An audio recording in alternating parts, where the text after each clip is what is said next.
are reading from Ideas and Opinions by Albert Einstein. Everybody knows about Albert Einstein's science, but Albert Einstein, of course, as any thinker would, had ideas about all kinds of things. And we're reading about education. So let's continue where we left off from the last video. But behind every achievement exists the motivation which is at the foundation of it and which in return is strengthened and nourished by the accomplishment of the undertaking. Here there are the greatest differences and they are the greatest importance to the educational value of the school. The same work may owe its origin to fear and compulsion, ambitious desire for authority and distinction, or loving interest in the object and a desire for truth and understanding, and thus to the divine curiosity which every healthy child possesses, but which so often is weakened early. The educational influence which is exercised upon the pupil by the accomplishment of one and the same work may be widely different, despite upon whether fear of hurt, egoistic passion, or desire for pleasure and satisfaction is at the bottom of this work. And nobody will maintain that the administration of the school and the attitude of the teachers do not have an influence upon the molding of the psychological foundation of pupils. To me, the worst thing seems to be for a school principally to work with methods of fear, force, and artificial authority. Most schools. Such treatment destroys the sound sentiments and sincerity and the self-confidence of the pupil. It produces the submissive subject. It is no wonder that such schools are the rule in Germany and Russia. I know that schools in this country are free from this worst evil. This also is so in Switzerland and probably in all democratically governed countries. Excuse me. That's not true because that's in place in the United States. Most democratically governed countries. Okay. It is comparatively simple to keep the school free from this worst of all evils. Given to the power of the teacher the fewest possible coercive measures, so that the only source of the pupil's respect for the teacher is the human and intellectual qualities of the latter. The second named motive, ambition, or in milder terms, the aiming at recognition and consideration, lies firmly fixed in the human nature. With absence of mental stimulus of this kind, human cooperation would be entirely impossible. The desire for the approval of one's fellow man certainly is one of the most important binding powers of society. In this complex of feelings, constructive and destructive forces lie closely together.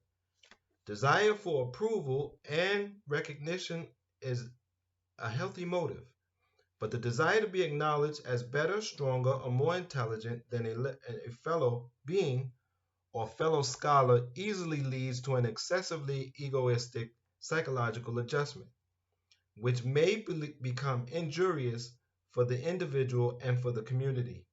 Therefore, the school and the teacher must guard against employing the easy method of creating individual ambition in order to induce the pupils to diligent work. Darwin's theory of the struggle for existence and the selectivity connected with it has by many people been cited as an authorization of the encouragement of the spirit of competition. Some people also in such a way have tried to prove pseudo-scientifically the necessity of the destructive economic struggle of competition between individuals. But this is wrong, because man owes his strength in the struggle for existence to the fact that he is a socially living animal. As little as a battle between single ants and an anthill is essential for survival. Just so little is the case with the individual members of a human community. Therefore, one should guard against preaching to the young man success in the customary sense as the aim of life. For a successful man is he who receives a great deal from his fellow man, usually incomparably more than corresponds to his service to them. The value of a man, however, should be seen in what he gives and not in what he is able to receive. The most important motive for work in the school and in life is the pleasure in work, pleasure in its result, and knowledge of the value of the result to the community. In the awakening, the strengthening of these psychological forces in the young man, I see the most important task given by the school. Such a psychological foundation alone leads to a joyous desire for the highest possessions of men, knowledge and artist-like workmanship.